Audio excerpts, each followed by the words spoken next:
My name is Brielle. I'm 32. And the night my stepfather told me I wasn't his blood, everything I believed about my life cracked open. I thought he was just angry until I found something that made me question who I really was. I never expected the truth to lead back 29 years. Before we begin, tell me where you're watching from, and don't forget to subscribe for more real stories about family drama, hidden truths, and emotional courage. I still remember the weight of that night, like it never left the air of our old house. The kind of heaviness that sticks to the walls long after the shouting stops. It was late, close to 9, one of those quiet evenings when the world outside feels peaceful, but inside, tension sits on the edge of every breath. I had just finished washing dishes while my mother folded laundry in the living room. My stepfather, Mark, paced back and forth in the kitchen doorway, annoyed about something he wouldn't say out loud. He had this way of walking when he was frustrated, heels hitting the floor too hard, like he wanted the wood to crack under him. I tried ignoring it at first, hoping he'd settle down, but I could feel him staring at me, waiting for something to set him off. And it didn't take long. "Did you move my receipts?" he asked, his voice tight. I blinked at him. "Your what?" He crossed his arms like I'd offended him. "The truck receipts from last week. I left them on the counter. I put everything in the drawer by the fridge." I said, "Same place as always." He opened the drawer and rummaged through it, tossing things out like he was digging for gold. "They're not here." I dried my hands on a towel, trying not to sound irritated. "I saw them earlier. They're in there. Just slow down and actually look." "Oh, listen to you." He snapped the drawer shut, talking like you run this house. My mom looked up from her pile of folded shirts. "Mark, please."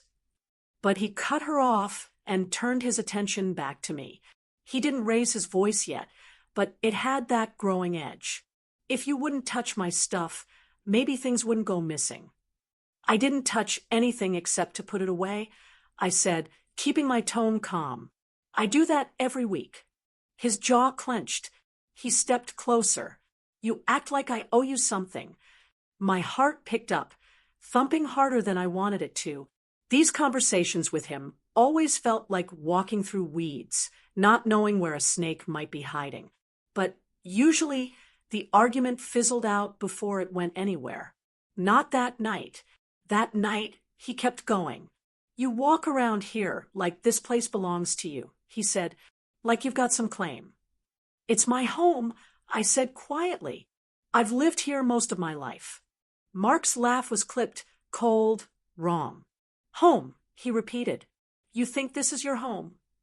"Mark, stop," my mother said again, standing this time, her voice more urgent. But he didn't stop. He leaned forward, eyes narrowing in a way I had never seen before, like words he'd held back for years slipped past the gate all at once. "You're not my blood, Brielle," he said. "You never were. Remember that." The entire room froze. My breath caught, like someone had squeezed it out of my chest. My mother moved toward him, reaching for his arm, but he brushed her off without looking at her. "You heard me," he said, voice steady and full of something sharp. "You're not mine. You don't belong to me." My mother whispered, "Mark, please," but he stepped back, acting like he said nothing unusual. For a moment, the only sound was the hum of the fridge. My fingers tightened around the dish towel until it felt like rope. I always knew my stepfather treated me differently from the way he treated my younger siblings, his biological children. He was stricter with me, less patient, more distant, but hearing him say it out loud in front of my mother, that cut deeper than anything he'd ever said before. I swallowed hard.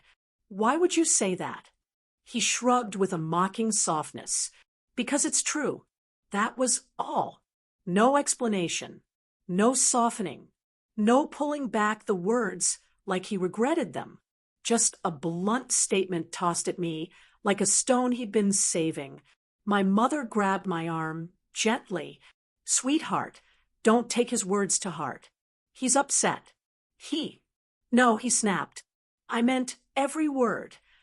I knew arguing would lead nowhere, so I placed the towel down and walked out of the kitchen. Not fast, not dramatic, just slow enough to keep my dignity. But inside, everything was rattling. I went to my room, closed the door softly, and sat on the edge of the bed, staring at my hands.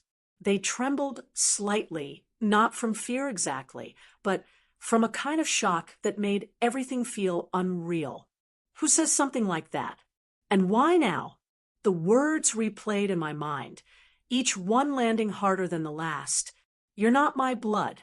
Something about the certainty in his voice scared me more than the words themselves. He didn't say it like an insult. He said it like he was stating a fact he knew intimately. I lay back on the bed and stared at the ceiling, letting my thoughts drift back to things that suddenly felt different. Memories I hadn't thought about in years filtered through my mind like puzzle pieces that never fit until now. My childhood didn't have many baby photos.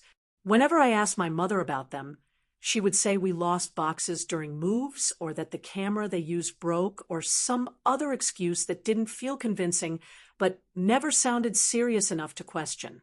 My stepfather always shut conversations down quickly whenever the topic came up. And there were stories, first words, first birthday, little things parents normally remember. That always changed depending on who I asked. Back then, I chalked it up to forgetfulness. Now, it felt like something else. I sat up when I heard soft footsteps in the hallway. A gentle knock followed. Brielle, my mother called. Her voice was quiet, concerned. Sweetheart, can I come in? I took a breath. Yeah. She entered slowly, closing the door behind her.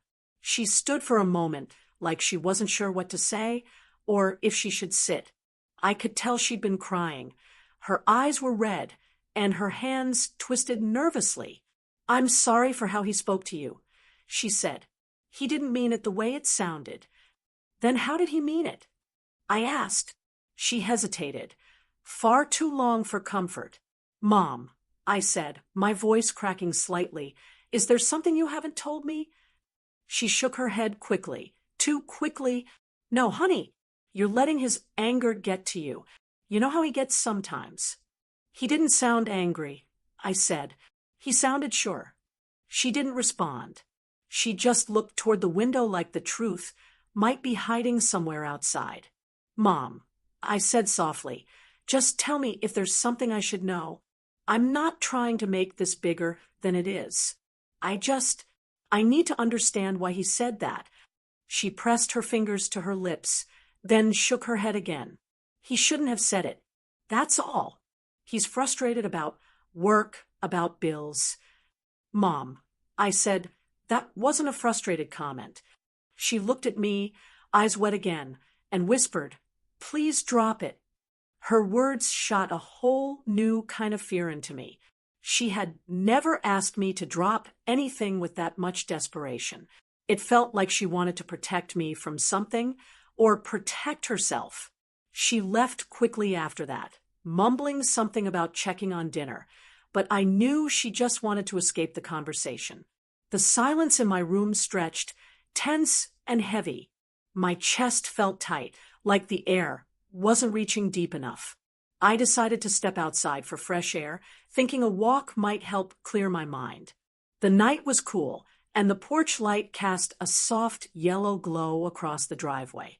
Mark's truck sat at an angle, like he parked carelessly in his frustration.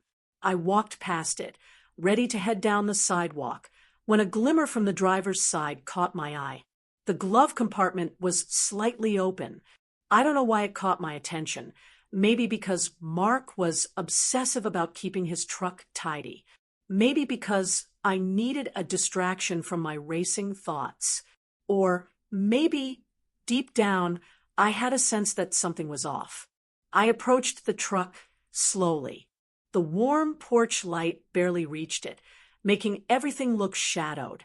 I hesitated, but curiosity tugged harder than caution. I opened the glove compartment fully. Loose papers sat inside, insurance forms, registration papers, random receipts. But what stood out wasn't the mess. It was a small brass-colored key with a worn tag attached to it. The writing on the tag was faded, but I could still make out the numbers written in pen. Unit 23B. My heart thudded once, hard. Mark never mentioned a storage unit. Not once. And my mom had never talked about anything like that either. We weren't the type of family with extra rooms or rented spaces. We barely used the garage we had. So why would he have a storage unit? And why hide the key? I picked it up carefully, hearing the faint metal jingle. It didn't look new. In fact, it looked like it had been used many times before. The weight of it surprised me, not physically, but in my chest. Something about it felt wrong, like holding a secret that wasn't meant to be discovered. I looked toward the house. The curtains were still, the windows dark except for the kitchen where my mother stood alone. I could see her silhouette, head down, probably pretending to clean something just to keep her hands busy. Part of me wanted to march inside and confront them both. But the other part, the part that had been uneasy for years without knowing why, told me to stay quiet, to wait, to think. So I slipped the key into my pocket, not because I wanted to snoop or because I enjoyed the drama, but because something about that key felt connected to the words Mark had thrown at me, like the two things weren't separate at all, but pieces of one truth I didn't understand yet. And that night, standing beside his truck with the cool air brushing my arms, I knew one thing for certain. Whatever Mark meant when he said I wasn't his blood, he wasn't lying. And I needed to find out why. The brass key weighed heavier in my pocket than it should have.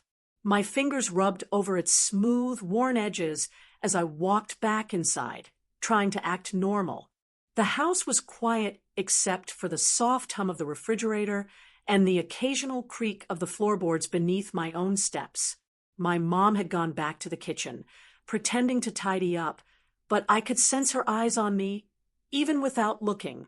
There was a tension there, a strange mix of fear and resignation, like she already knew something I hadn't yet understood. I slipped the key into the small compartment in my bedside table. It didn't feel like mine, not entirely, but I couldn't leave it out where Mark might see me holding it. I sat on the edge of my bed, staring at it, thinking about the way he had said I wasn't his blood. Something clicked in my mind, a connection that made the key feel almost sinister, as if it were holding a truth that had been waiting decades to surface. Sleep wasn't an option. Not that night. I kept turning the key over and over in my hand, running my fingers along its grooves. My mind wandered to the last time I had felt that level of unease. Only it had been subtle then, a whisper buried under everyday life. Now it was loud, almost deafening. Questions bubbled up that I wasn't ready to answer. Why a storage unit? Why hide it? And most importantly, what had he been hiding all these years? By midnight, I couldn't sit still anymore. I slipped into my jeans and a hoodie, grabbed my car keys, and told myself I was just going for a short drive to clear my head. But I already knew that wasn't the truth. The key demanded answers, and I had a feeling waiting wouldn't help me. The streets were deserted, the kind of quiet that makes the night feel alive with secrets. Street lights flickered lazily above, painting everything in uneven pools of gold and shadow. My car's headlights cut through the darkness as I drove toward the small storage facility that sat on the outskirts of town, a few miles past the last row of familiar neighborhoods. I passed empty fields and rows of closed shops, the kind of roads where nothing moved after dark except the occasional stray cat or rustling leaf. By the time I arrived, my stomach was twisting into tight knots. The storage facility was modest, not the kind of place that screamed secrecy, but its silence at that hour felt heavy. A chain-link fence surrounded the rows of units, their metal doors lined up like sentinels guarding the forgotten. I parked close to the office and stayed in the car for a moment, trying to calm my racing heart. Each second stretched longer than the last, the air cool against my skin, and the faint smell of oil and metal drifting from the gates. I gripped the key tightly, as if it were a talisman that could protect me, or maybe one that would reveal exactly what I wasn't prepared to face. Finally, I stepped out, the gravel crunching under my sneakers. The fluorescent lights by the office buzzed softly, flickering intermittently, casting a strobe-like glow over the deserted rows. I pulled the key from my pocket, examining the faded numbers again. 23B. I had no idea what I would find inside, and the thought should have scared me more, but curiosity pressed harder than fear. I approached the keypad, hesitating just long enough to take a deep breath. It wasn't just a door. I felt with every fiber of my being that this was a threshold into a part of my life I had no idea existed. I fumbled with the key for a moment, trying to fit it into the lock. My hands shook slightly, and I cursed softly under my breath. After a few tries, it clicked. The lock gave way with a soft twist that sounded unnaturally loud in the empty lot. The metallic screech of the door, rolling upward, echoed around the units. Inside, it was dim and smelled faintly of dust, mildew, and something old, like memories trapped in cardboard boxes. My chest tightened. I stepped inside carefully, trying not to knock anything over, as the door settled into its track with a hollow metallic thump. The first thing I noticed was the sheer volume of boxes. They were stacked neatly along the walls, labeled in faded marker with years and brief words I couldn't quite read from where I stood. The dust was thick, coating the edges of the boxes and making the air feel heavy. I coughed lightly and brushed a hand across a top box. My fingers came away gray and smudged, but the movement dislodged a small envelope that had slipped behind it. I bent down to pick it up, brushing off the grime. The handwriting on it was unfamiliar, precise, almost official. Opening it carefully, I found old photographs tucked inside. Black and white ones, faded at the edges. There were family pictures I didn't recognize, a small toddler with dark hair, and a solemn expression staring directly at the camera. My stomach lurched. That face, it was me. Or at least, it looked like a version of me I had no memory of, one I couldn't place in my own timeline. I dropped the envelope onto a nearby box and stared. My breathing grew uneven. I moved deeper into the unit, opening boxes one after another.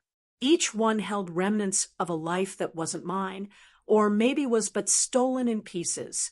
Tiny baby shoes, hats, blankets, and hospital bracelets with names I didn't know. The sheer number of items was overwhelming, but I couldn't stop myself. Every item felt like a puzzle piece, and my mind raced, connecting dots I hadn't realized existed.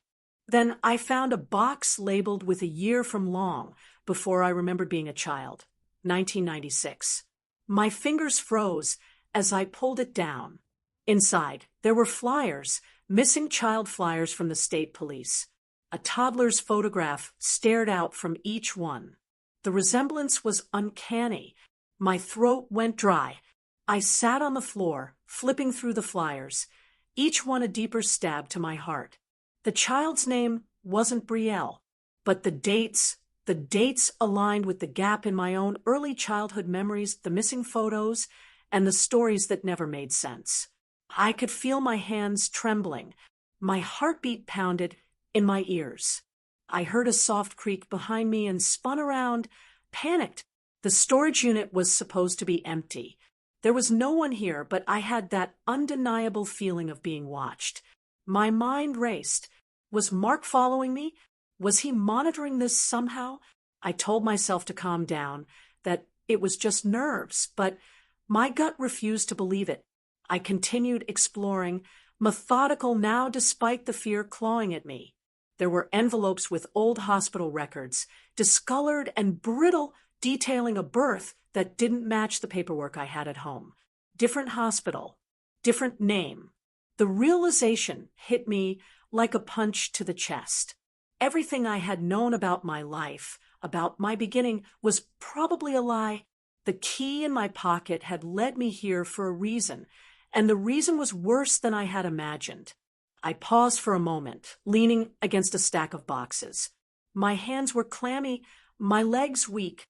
My mind drifted back to Mark's words, echoing louder now than when he had first said them. "You're not my blood. You never were." At the time, I thought it was cruel, maybe even overdramatic. But standing here, surrounded by decades of evidence, I understood. He hadn't been cruel. He had been telling the truth. And somehow, my entire existence had been wrapped in a secret that had taken almost 3 decades to surface. I picked up a small envelope, fragile and yellowed with age.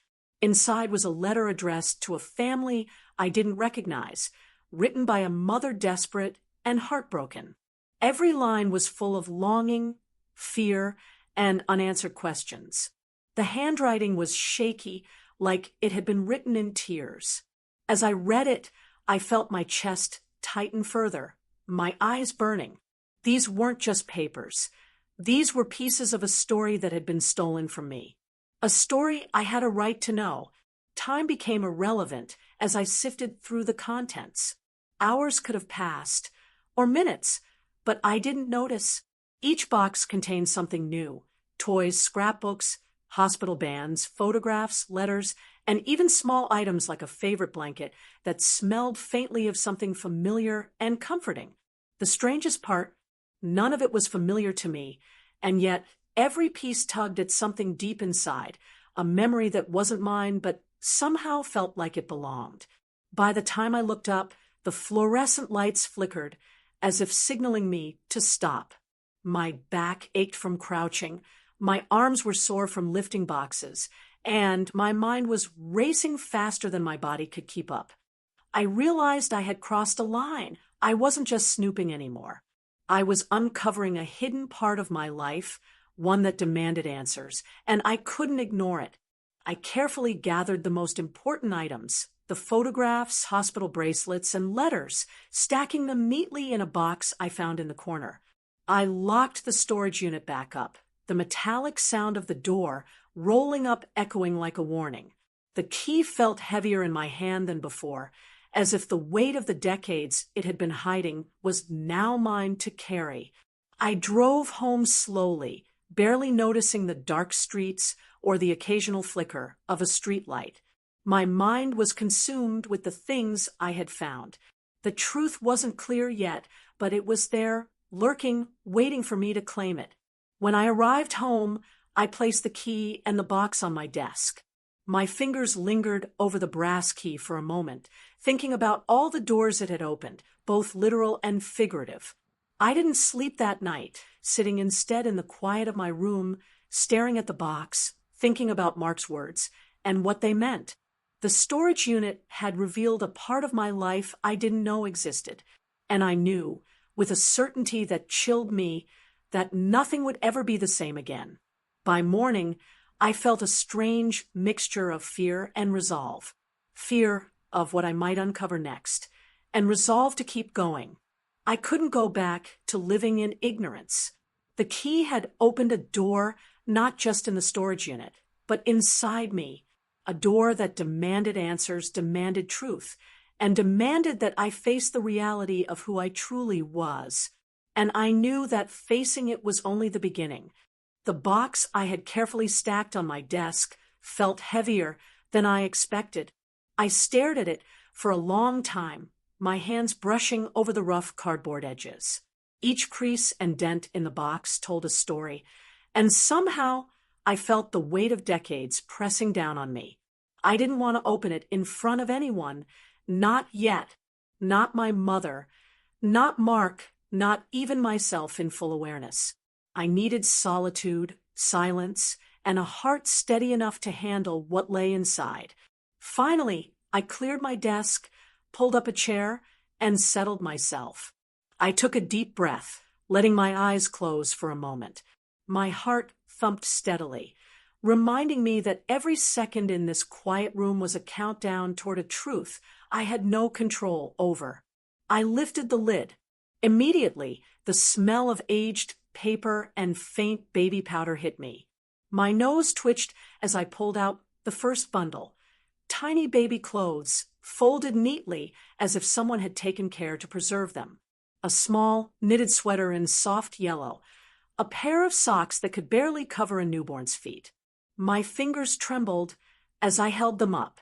They weren't mine, or at least not the ones I remembered.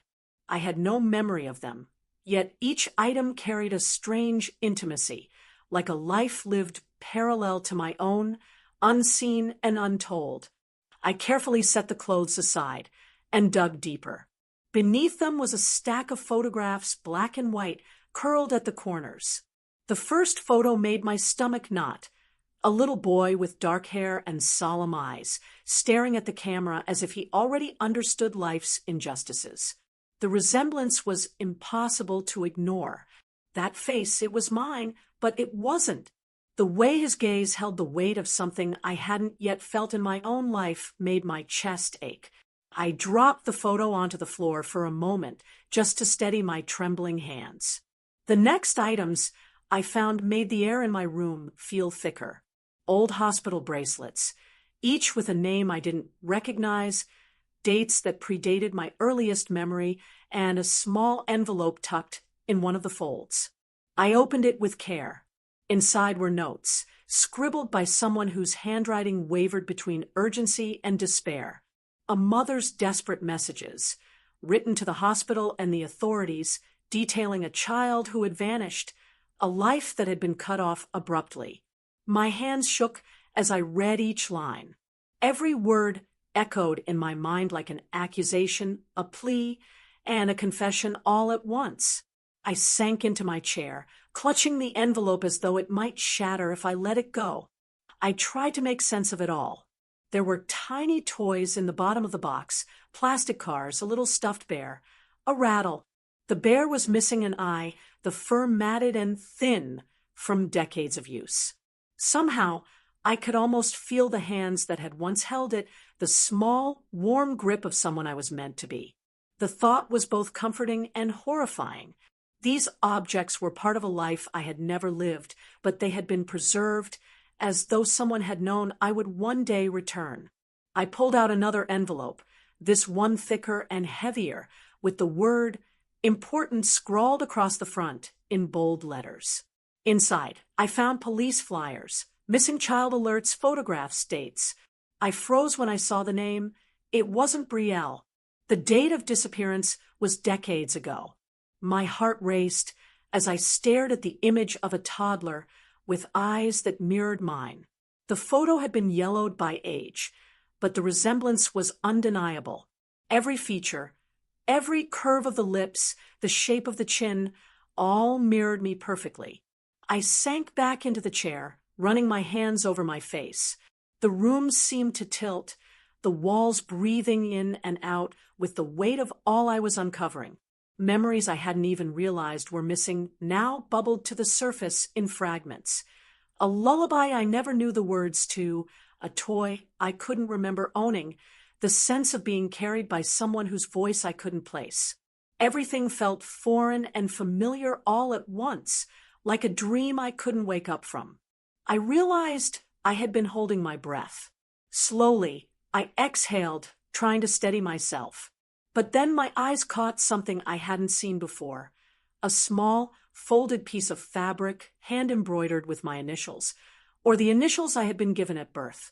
My fingers traced the stitches, and suddenly the room seemed to vibrate with significance. This wasn't just a collection of random items. It was a map of my life before the life I had known, a trail someone had left behind in case I ever found it. I pulled out more photographs. This batch was of a slightly older child, perhaps 3 or 4 years old. The images showed birthday parties, small family gatherings, and outdoor scenes with smiling adults I didn't recognize. Each photograph felt like a window into a life parallel to mine. I studied each face, each smile, trying to find a connection, a clue, anything that could make this world make sense. And yet, the more I looked, the more disoriented I became. A small notebook caught my attention next. Its leather cover was cracked, the pages yellowed with age.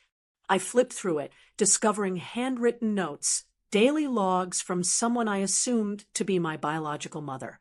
The entries detailed everything. First steps, first words, a child's temperament, moments of laughter and tears. I couldn't stop reading. The diary had a weight, a presence, as if the person who wrote it had anticipated that I might one day hold it in my hands. Each page was filled with longing, fear, and hope, the hope that her child would be found. By now, my hands were shaking uncontrollably. I realized that tears were streaming down my face. This wasn't just evidence of a life that wasn't mine. It was proof that I had been living a stolen identity, that someone had taken me away from this family, this life, decades ago. My mind whirled with questions. Why had Mark done this? Why had my mother never told me? How had I grown up completely unaware of the truth? I found another small box buried beneath the larger ones. Inside were items that felt almost intimate: a baby blanket, worn thin at the edges, and a small pair of booties.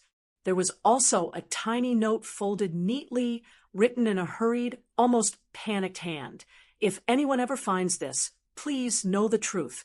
I will always love you. My hands trembled as I unfolded the note. I read the words over and over, feeling the pain and urgency in each letter. It felt like the person who wrote it was speaking directly to me, even after decades. I sank to the floor, clutching the note to my chest. For the first time, I felt the full weight of what I had uncovered. This wasn't just a mystery. This was my life. Every item, every photo, every letter was a breadcrumb leading me to a truth I hadn't been ready to face. And yet, I couldn't look away. I had to know more. Hours passed as I went through the boxes, carefully cataloging each item, trying to make sense of the fragmented life before me. I discovered hospital records, letters to authorities, and more photographs of the same toddler from different stages of early childhood. Some were candid, others formal, but each captured a moment of innocence I had never experienced. My chest tightened with every new discovery. I noticed a recurring theme in the letters and notes: a desperate search, a hope that one day the child would be found. My mind raced with scenarios. Was this my real family? Had someone been looking for me for decades while I grew up believing I was safe in a life that wasn't mine? The thought was almost unbearable. I found a small box labeled with my birth year, though not my birth name. Inside were tiny clothes, more letters, and a small journal detailing milestones. First steps, first words, first day of school. It was surreal. Everything in this life seemed meticulously documented, as if someone had been preserving it for me, waiting for the day I would reclaim it. My hands shook as I pieced everything together. I realized the enormity of the discovery. These boxes weren't just filled with items. They were filled with identity, history, and love that had been stolen from me. Every photograph, every letter, every toy told a story I had no memory of living, yet it was undeniably mine. I sank into the chair again, exhausted, overwhelmed, and yet strangely exhilarated. The boxes had revealed a world I never knew existed. And while fear and uncertainty still clung to me like shadows, I also felt a spark of something new: determination. Determination to uncover the full truth, to understand the life that had been stolen from me, and to confront the person who had kept it hidden for so long.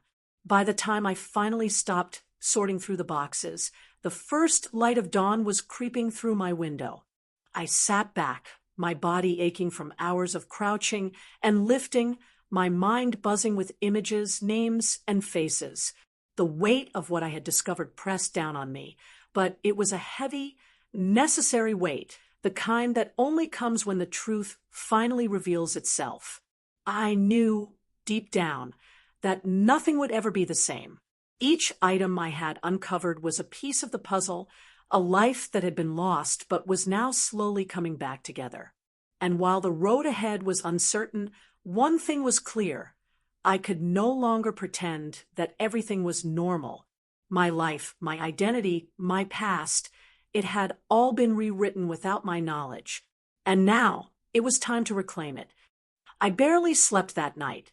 The weight of the boxes, the photographs, the hospital bracelets, and the missing child flyers pressed down on me like a lead blanket. By morning, my hands were still trembling, my thoughts spinning in endless circles.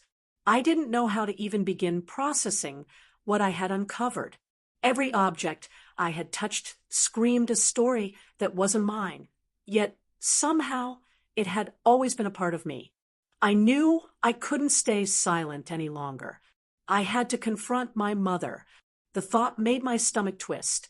What would she say? How could she have hidden this from me for so long? Would I even want to know the answers once I heard them? My mind churned with a mixture of fear and determination. I picked up the box and carried it carefully to the living room. Mom was already there, tidying the table, her hands moving automatically over the dishes and napkins. I could see her back stiffen when she noticed the box in my arms.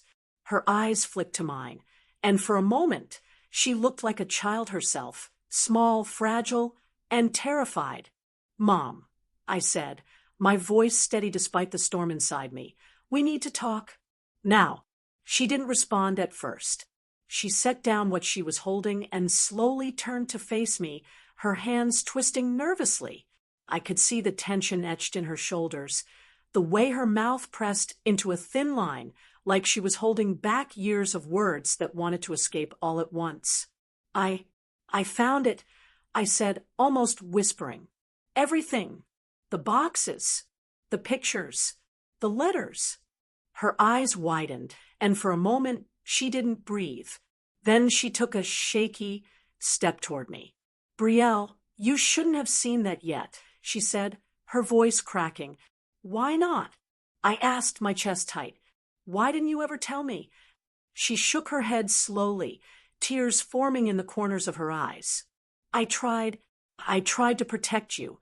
I thought I could, but her voice faltered, and she dropped into the chair across from me, burying her face in her hands.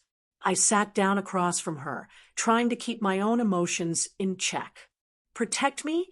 From what, Mom?" "From the truth." She lifted her head, slightly, eyes glistening. "Yes, from the truth. From him." I blinked, confused. "Him? Mark, what does he have to do with any of this?" She took a deep breath and ran her fingers through her hair. "Everything, Brielle. He found you first. When you were a baby, he brought you into our lives. I didn't know how to say no. I didn't know how to stop him. Her voice broke completely, and she buried her face in her hands again. I felt my stomach drop. "He what? Mom, are you saying—" "Yes," she whispered, her voice barely audible. "He brought you here, to this house. He told me never to tell you the truth.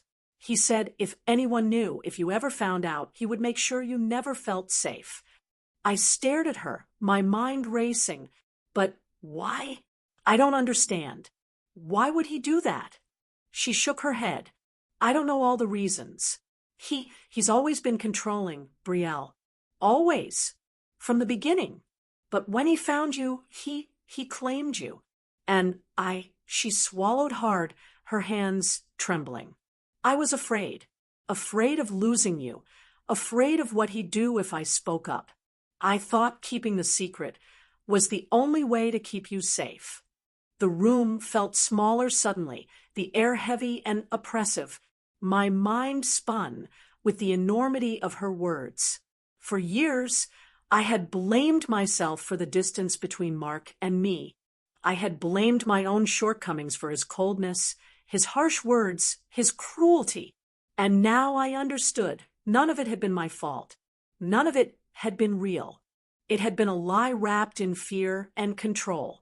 Mom, I said softly, my voice trembling, all these years you just let me live in this lie? She shook her head violently. No, Brielle, I didn't let you. I tried to make it better. I loved you so much. Every day, I prayed you wouldn't find out. Every night, I stayed awake, worrying that one day you'd discover the truth. And now you have. I felt tears prick my eyes. I didn't know if they were from anger, sadness, or the relief of finally knowing. Why didn't you leave him? Why didn't you just tell me? Her voice was barely above a whisper. I was trapped, and you were trapped too. He made sure of it. He's not a man you argue with. Brielle. He's dangerous when he feels threatened. I couldn't risk your safety. I couldn't risk you being taken from me, or worse. I leaned back in my chair, the weight of her confession sinking in. Every argument I had had with Mark, every moment of coldness and cruelty suddenly made sense. It wasn't me. It wasn't something I had done wrong. It was fear, control, and secrecy. Mom, you mean to tell me he was controlling our entire lives? That he brought me here and lied about everything? Yes, she whispered again, tears streaming freely now. I couldn't stop it, and I'm so sorry. I could barely speak. My mind spun with images of my childhood, my stepfather's anger, the moments I had felt isolated and unwanted. All those times I had blamed myself, thinking maybe I wasn't good enough to be part of this family. It had been a lie, a cruel, deliberate lie. I stopped myself. Words failed me.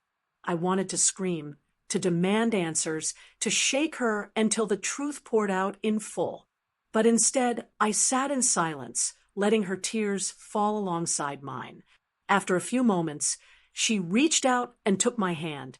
Her fingers were warm, familiar, but the connection felt different now, loaded with decades of hidden pain and unspoken truths. Brielle, I should have told you. I wanted to, so many times. But every time I tried, he made it impossible. I was scared. I didn't know what to do. And I loved you too much to risk anything. I thought if I kept the secret, I could protect you.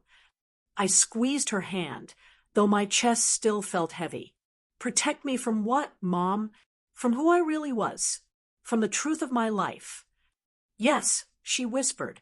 From everything. From him. From losing you to his anger, or worse. I thought if you stayed here, in this house, with me, you'd be safe. But I see now. I see that safety came at a cost. I kept you from knowing who you really were, who your family really was. And I can never take that back. Her words hit me harder than anything else. The truth wasn't just about Mark.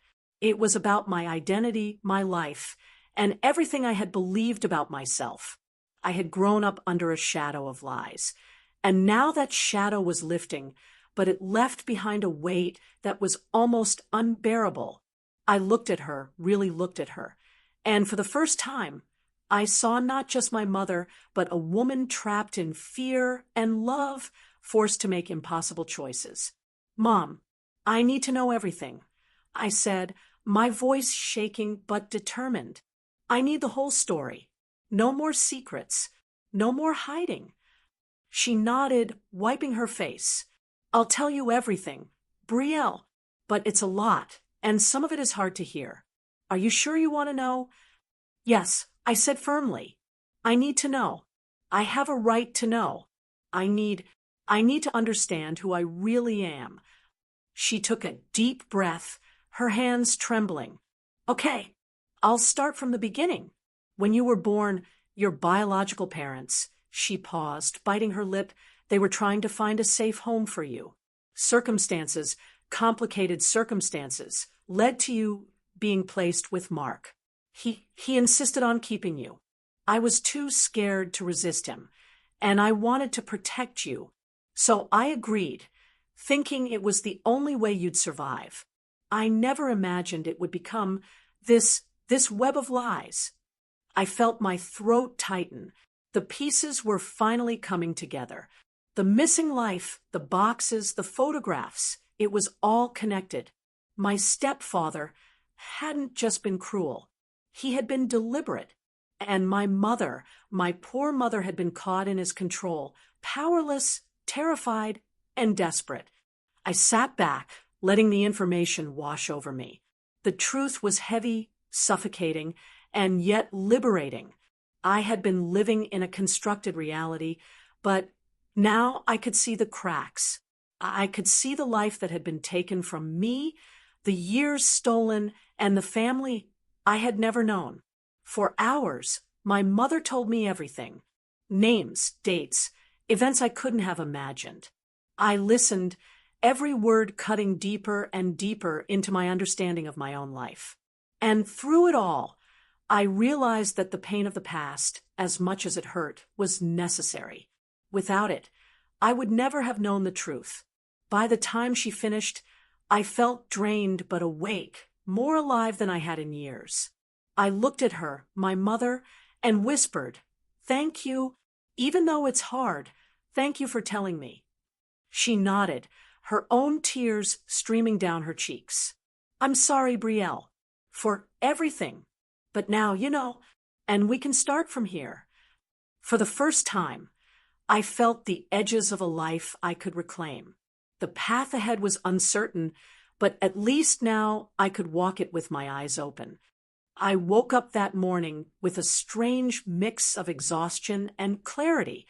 The revelations from last night still weighed on my chest, but they had also lit a fire inside me. I had spent nearly 3 decades living under someone else's rules, believing a life that wasn't mine. Now I faced a choice: continue in the shadow of lies or step into the truth and claim the life that had always belonged to me. I looked at the box of items from the storage unit, the letters, photographs, hospital records, and tiny toys were more than relics. They were my history, my identity. Each piece screamed for recognition, for justice, for acknowledgement. My first thought was about Mark. I remembered the coldness in his eyes, the sharp words he had thrown at me. "You're not my blood." I had thought them cruel then, but now I realized they were more than cruel. They were a warning, a declaration meant to keep me in my place. I couldn't let that continue. I spent the morning carefully sorting through the items, taking detailed notes, photographing everything, and making a catalog. Each photograph was labeled, each letter transcribed. I needed a record, a tangible account of the truth. It wasn't just for me. It was for the life I had lost, for the family who had searched for me for decades, and for the justice I intended to seek. By mid-afternoon, I felt ready to take the first step. I had made appointments with lawyers and investigators specializing in cold cases and missing children. I wanted professional eyes on the evidence, people who could help me navigate the legal maze that I knew would lie ahead. I called my mother over and explained the plan. She agreed immediately, though her face was pale, a mixture of fear and hope etched across her features. "Brielle," she said softly, "I've carried this secret for so long. I've lived in constant fear. If you pursue this, it could stir things up." "I know, Mom," I said, my voice steady, "but I can't let fear dictate my life anymore. I need to know who I am, and I need the world to know it too." The first meeting with the investigator was surreal. The office smelled faintly of paper and coffee, walls lined with case files and framed certificates. I handed over the box and my notes, explaining everything. She listened quietly, her eyes scanning each item, her fingers tracing the dates and names on the documents. "This is a remarkable find," she said finally, her voice calm but serious. "If the documents are authentic, and they appear to be, You may have enough here to reopen your case and pursue legal action. We can contact the authorities, trace your biological family, and potentially hold those responsible accountable. I felt a surge of hope, but also trepidation. The thought of confronting Mark, exposing the lies, and demanding justice was terrifying. Yet a small, persistent voice inside me whispered, it was necessary. The next days blurred into a flurry of calls, meetings, and paperwork. I connected with a detective who specialized in missing children cases. Together, we traced the leads, cross-referenced the flyers, and contacted the hospital from which I had been taken. The process was painstaking, emotionally draining, and sometimes frustrating, but each step brought me closer to the truth. I also reached out to my biological family, cautiously, over secure lines. The first conversation was awkward, filled with disbelief and emotion. Brielle, a woman's voice, finally whispered on the phone. Is it really you? After all these years? Tears streamed down my face. Yes, I choked out. It's me. I think I'm finally here. The connection was immediate, raw, and transformative. I learned about my parents' struggle to find me, the relentless search, the sleepless nights, and the heartache of thinking their child might never be found. Their stories filled in the gaps, adding layers of humanity to the objects I had uncovered. Every photograph, letter, and toy suddenly felt alive again, imbued with the emotions and love that had been missing from my life. Amid the legal and investigative chaos, I returned home one evening to confront Mark. I had rehearsed the conversation in my mind countless times, imagining every possible reaction. But when he opened the door and saw the determination in my eyes, he froze. I know the truth, I said, my voice calm but firm. Everything. The boxes, the letters, the missing child flyers. It's all here. And I know what you did. His face turned pale. For a moment, he said nothing, as if the words had punched him in the gut. Then he tried to regain composure, his voice tight. Brielle, No, I interrupted, shaking my head. I don't want your excuses. I want accountability. You took my life from me. You manipulated my mother, controlled our lives, and kept me from knowing who I truly am. And now it ends. He opened his mouth to speak again, but I didn't let him.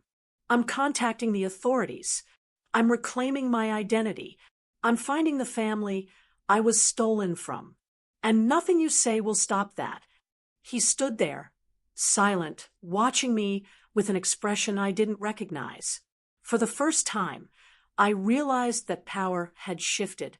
I was no longer the frightened child. I was the woman who had been wronged, and I had the strength, the evidence, and the resolve to make things right. The following weeks were a whirlwind.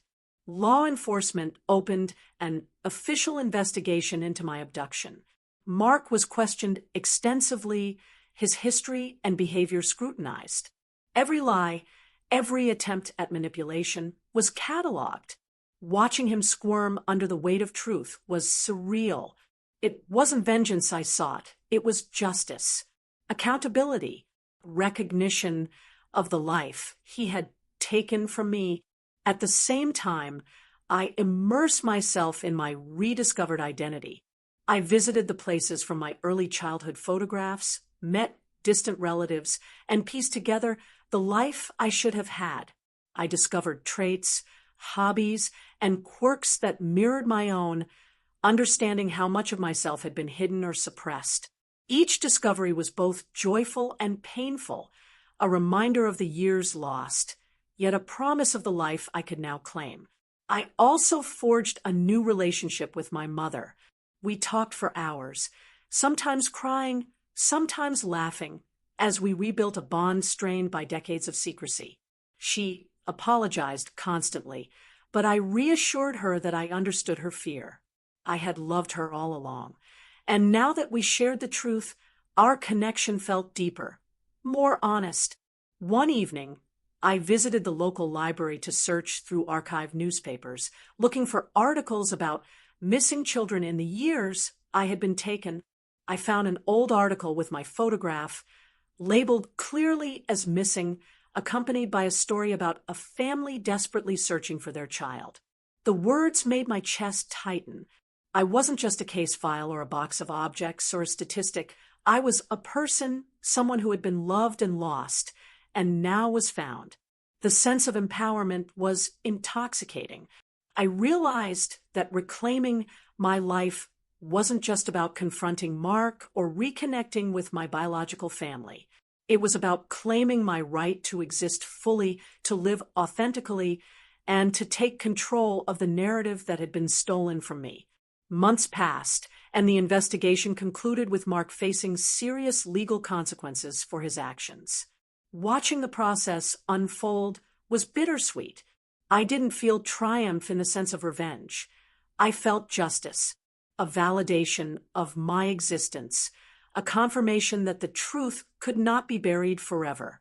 In the quiet moments, I reflected on the journey, the key, the storage unit, the boxes, the letters, and my mother's confession. They had all led me to this point.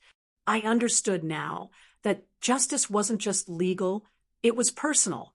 It was knowing who I truly was, claiming my identity, and taking control of my life.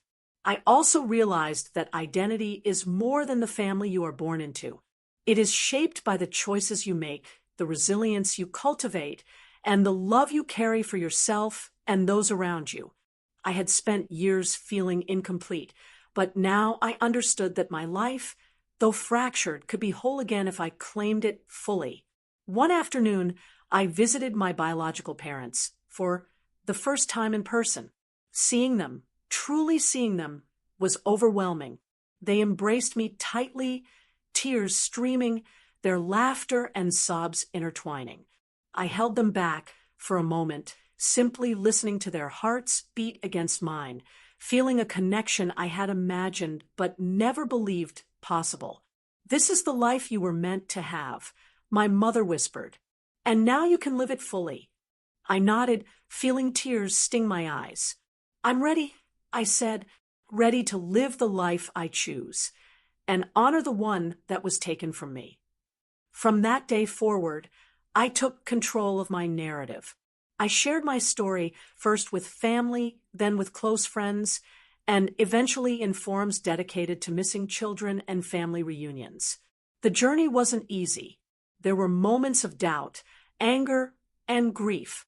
But each day, I reminded myself that I had reclaimed something far more valuable than objects or documents. I had reclaimed my life. I also began writing letters to the other children who had been lost or separated from their families, sharing my story in hopes that it might inspire courage, persistence, and hope. I had learned firsthand how devastating lies and secrecy could be, but also how powerful truth could become. In the quiet of my new understanding, I finally felt peace. Justice had been served, but more importantly, identity had been restored. I was Brielle, not someone else's shadow, not a hidden child, not a secret in a storage unit. I was me, whole and fully alive. I closed the final letter to my biological family and looked out the window. The sun was setting, painting the sky in shades of orange and pink. For the first time in my life, the horizon felt limitless. I had survived betrayal, secrets, and loss.